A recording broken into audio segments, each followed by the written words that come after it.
जय श्री राधे कृष्णा। हमारे YouTube channel JP Bhardwaj ब्रजवासी में आप सभी का स्वागत है। मैं जेपी भारद्वाज ब्रजवासी माता बहनों एवं सभी भाई बंधुओं का स्वागत करता हूं। दोस्तों, आज हम पुरुषोत्तम मास में पड़ने वाली एकादशी के व्रत के बारे में बताते हैं। उसकी कथा का विस्तार आपको बताते हैं। इस एकादशी का क्या नाम है तथा वह किस दिन पड़ रही है, वह सभी हम आपको जा रहे हैं। उससे पहले जो भी नए सदस्य हमारे इस वीडियो को देख रहे हैं तो कृपया उनसे अनुरोध है, चैनल को सब्सक्राइब करें, लाइक करें तथा शेयर भी करें और बगल में लगा घंटी का बटन दबाना ना भूलें, जिससे हम जो भी वीडियो बनाएं उन सभी का नोटिफिकेशन आपके पास में पहुँचे। तो दोस्तों, प्रत्येक तीसरे वर्ष पुरुषोत्तम मास में पड़ने वाली पुरुषोत्तमा एकादशी इस वर्ष 27 सितंबर रविवार को पड़ रही है, जिसे कमला एकादशी भी कहते हैं। इस तिथि को भगवान श्री कृष्ण ने उत्तम तिथियों में से एक कहा है, जिसका व्रत करने से माँ लक्ष्मी जी की कृपा प्राप्त होती है। इस दिन घर में जप करने से 1 गुना और गौशाला में जप करने से 100 गुना, पुण्य क्षेत्र तथा तीर्थों में हजारों गुना, तुलसी के समीप जप करने से तथा जनार्दन की पूजा करने से लाखों गुना, शिव तथा विष्णु के क्षेत्रों में करने से करोड़ों गुना फल प्राप्त होता है।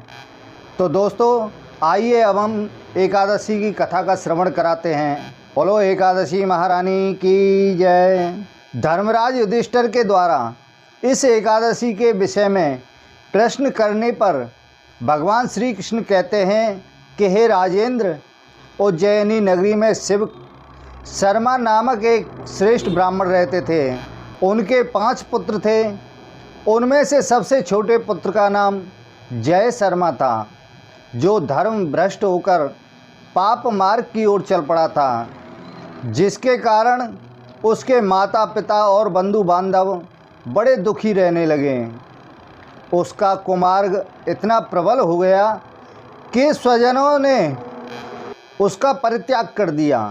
बुरे कर्मों में लीन रहने के कारण कुछ काल के पश्चात माता पिता ने भी उसे अपने घर से निकाल दिया। वह वन की ओर चला गया और घूमते घूमते एक दिन तीर्थराज प्रयाग जा पहुंचा। वह भूख से व्याकुल, उसने त्रिवेणी में स्नान किया और निकट ही हरि मित्र मुनि के आश्रम में जा पहुंचा। वहाँ पर ब्राह्मणों द्वारा सभी पापों का नाश करने वाली कमला एकादशी की महिमा सुनी, जो परम पुण्यमयी तथा भोग और मोक्ष प्रदान करने वाली है। जय शर्मा ने भी विधि पूर्वक कमला एकादशी की कथा सुनकर मुनियों के आश्रम में ही व्रत किया। जब आधी रात हुई तो भगवती श्री महालक्ष्मी जी उसके पास आकर के बोली कि हे ब्राह्मण पुत्र, कमला एकादशी व्रत के उत्तम प्रभाव से मैं तुम पर बहुत ही प्रसन्न हूँ और देवादिदेव श्री हरि की आज्ञा पाकर बैकुंठ धाम से तुम्हें वर देने आई हूँ। जय शर्मा ने कहा कि यदि माँ आप मुझ पर प्रसन्न हैं तो वह व्रत बताइए जिसकी कथा में साधु संत हमेशा संलग्न रहते हैं। तब श्री महालक्ष्मी जी ने कहा कि हे ब्राह्मण, एकादशी व्रत का महात्म श्रोताओं के सुनने योग्य वर्ष सर्वोत्तम विषय है। यह पवित्र वस्तुओं से सबसे उत्तम है। इससे सभी पाप कर्मों का नाश होता है। जो व्यक्ति श्रद्धा पूर्वक इस एकादशी का व्रत पालन तथा महात्म का श्रवण करता है, वह समस्त महापातकों से भी तत्काल मुक्त हो जाता है। जैसे मासों में पुरुषोत्तम मास, पक्षियों में गरुण तथा नदियों में गंगा श्रेष्ठ है, उसी प्रकार तिथियों में एकादशी तथा द्वादशी भी श्रेष्ठ हैं। यदि सूर्योदय के समय एकादशी हो, सूर्यास्त के समय द्वादशी और रात्रि व्यतीत होते होते त्रयोदशी भी लग जाए, तो उस त्रयोदशी के पारण में 100 यज्ञों का पुण्य फल प्राप्त होता है। व्रत करने वाले को व्रती को विष्णु के इस मंत्र एकादश्याम निराहार स्थित्वा हम परे हनि मोक्ष्यामि पुंडरीकाक्ष शरणम में भवच्युता। द्वारा श्री हरि की स्तुति करके अपने व्रत का पालन करना चाहिए। जिन्हें मंत्र पढ़ने में किसी तरह की परेशानी आ रही है तो वे श्री पुंडरीकाक्ष की प्रार्थना इस प्रकार करें कि हे श्री हरि, हे कमल नयन, हे भगवान अच्युत, मैं एकादशी को निराहार रहकर दूसरे दिन भोजन करूँगा, आप मुझे शरण दें।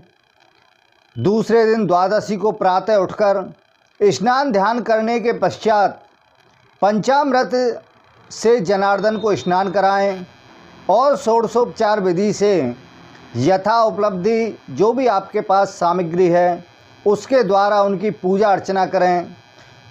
पूजा में तुलसी पत्र अथवा मंजरी का प्रयोग करना अति उत्तम रहता है। पूजन करने के पश्चात ही श्री हरि की इस मंत्र अज्ञानति मेरांधस्य वृतेनानेन केशव प्रसीद सुमुखो भूत्वा ज्ञान दृष्टि प्रदो भवा, अर्थात हे केशव, मैं अज्ञानी रूप रंधौधी से अंधा हो गया हूँ, आप इस व्रत से प्रसन्न होकर मुझे ज्ञान दृष्टि प्रदान करें। इस तरह से प्रार्थना करें।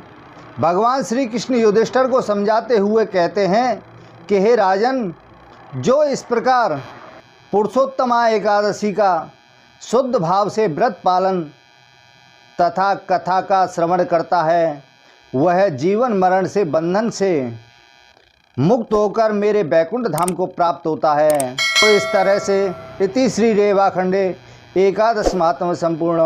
बोलो एकादशी महात्म की जय।